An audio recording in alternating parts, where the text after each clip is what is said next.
BN Construction and Supplier নামেই যাৰ পৰিচয়। আমাৰ প্ৰতিষ্ঠানত PM সূৰ্যাঘৰ মুফ্ত বিজলী যোজনা আঁচনিৰ উদ্যোগত আপোনালোকে সাবসিডি আৰু সুলভ মূল্যত আপোনালোকৰ গৃহত সংযোগ কৰিব পাৰিব সোলাৰ পেনেল।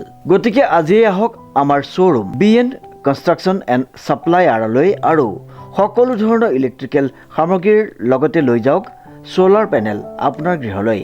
আমাৰ ঠিকনা BN Construction লিচুবাৰী যোৰহাট।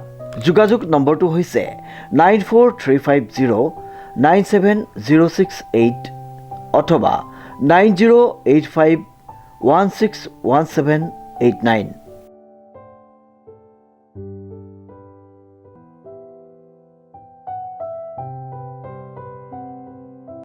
নমস্কাৰ, আপোনালোকে চাবলৈ আৰম্ভ কৰিছে নিউজ নাও আৰু মই অন্তম বৰা।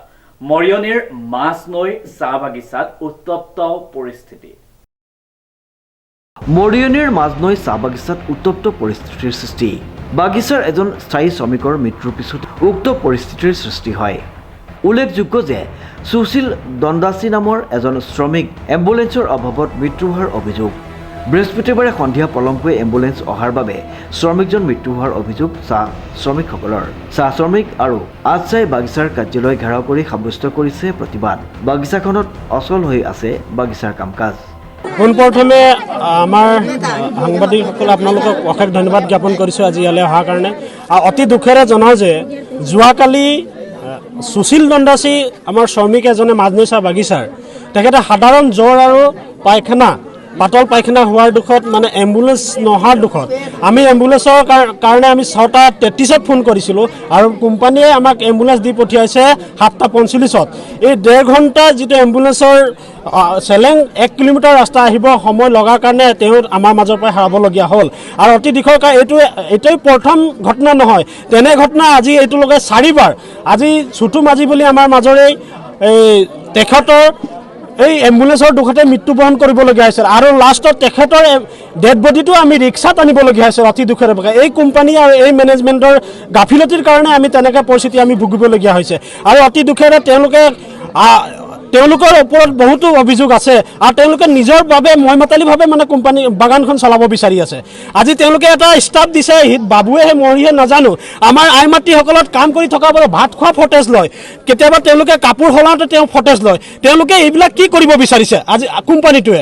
তেওঁলোকে যদি তেনেকৈ মানুহ যদি ৰাখে কালিকে উপযুক্ত পৰিস্থিতি হ'লে কিন্তু তেওঁলোকে কিন্তু তেওঁলোকৰ ওপৰত আমি আইনৰ ব্যৱস্থা ল'ম।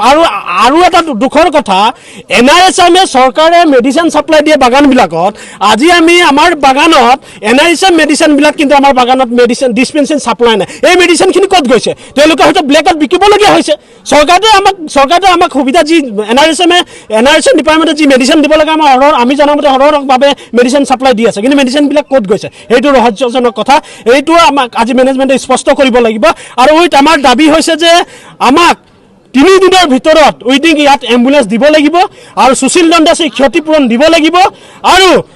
আৰু এটা কথা, যিকোনো শ্ৰমিকৰ পৰিয়ালৰ পুত্ৰই হওক বা ভতিজাই হওক যদি কিবা বেমাৰত মেজৰ বেমাৰ কিবা ডাঙৰ বেমাৰ হ'বলগীয়া হয় গুৱাহাটী ৰেফাৰত দিয়ক বা ডিব্ৰুগড় দিয়ক, তেওঁলোকে এম্বুলেন্সৰ ব্যৱস্থাটো কৰিব লাগিব।